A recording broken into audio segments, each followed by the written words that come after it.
एक बार एक छोटे से शहर के हाई स्कूल में ताकी मिनासे नामक एक साधारण लड़का था। उसकी जिंदगी में कुछ खास नहीं था जब तक उसने अपने स्कूल के पुराने बेसमेंट में एक पुरानी किताब नहीं पाई। किताब का नाम था बाइबल ब्लैक और इसकी चमकती कवर पर एक अजीब सी आभा थी। जैसे ही उसने किताब को खोला, एक रहस्यमय दुनिया उसके सामने खुली। एक दुनिया जिसमें ब्लैक मैजिक के स्पेल्स थे, लैटिन और फ्रेंच में। ताकि, जो हमेशा से एक सामान्य छात्र था, अब अचानक एक जादूगर बनने का सपना देखने लगा। उसने अपनी कजिन और गार्जियन यूकिको मिनासे की मदद से किताब के रहस्यों को समझने की कोशिश की। उनकी आंखों में चमक थी, जैसे वे एक नई दुनिया की खोज में निकल पड़े हों। लेकिन ताकी की जिज्ञासा ने उसे एक अंधेरे रास्ते पर धकेल दिया, जहां वह ज्यादातर यौन आकर्षण के लिए जादू का प्रयोग करने लगा। उसका पहला प्रयोग उसकी क्लासमेट रिका शिराकी पर था, जो स्टूडेंट काउंसिल की हेड थी। एक लव स्पेल डालने के बाद रिका ताकी के प्रति पागल हो गई। यह ताकी के लिए एक खेल की तरह था, लेकिन उसने जल्दी ही समझा कि जादू का दुरुपयोग करना खतरनाक हो सकता है।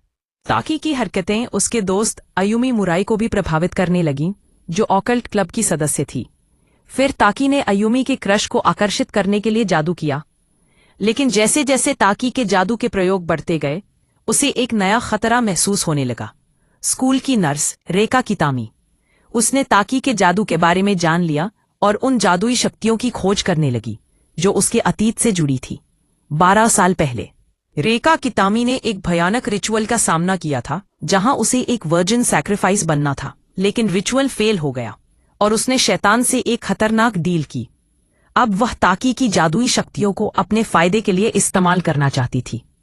ताकी की जिंदगी अब एक जटिल जाल में उलझ गई थी। जब उसने कितामी की साजिशों को भांपा, तो उसे एहसास हुआ कि जादू उसके लिए सिर्फ एक खेल नहीं था, यह उसकी और उसके दोस्तों की जिंदगी का सवाल बन गया था। जब कितामी ने ताकी के दोस्तों को किडनैप करना शुरू किया, तो ताकी ने खुद को एक नई चुनौती में पाया। वह अपने दोस्तों को बचाने के लिए अपनी जादुई शक्तियों का सही इस्तेमाल करना चाहता था। एक रात जब सब कुछ खत्म होने वाला था, ताकी ने कितामी के खतरनाक इरादों का सामना करने का निर्णय लिया। वो अपनी किताब के काउंटर स्पेल की खोज में निकल पड़ा और एक खूनी जंग में उलझा।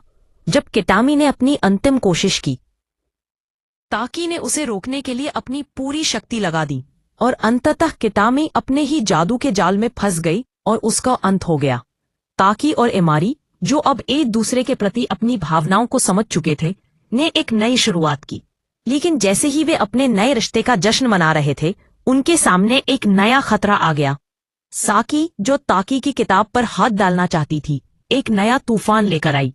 इस कहानी ने ताकी को न केवल जादू के खेल में, बल्कि जीवन में भी एक नया दृष्टिकोण दिया। उसने सीखा कि शक्ति का दुरुपयोग खतरनाक हो सकता है और सच्चा जादू प्यार और दोस्ती में होता है।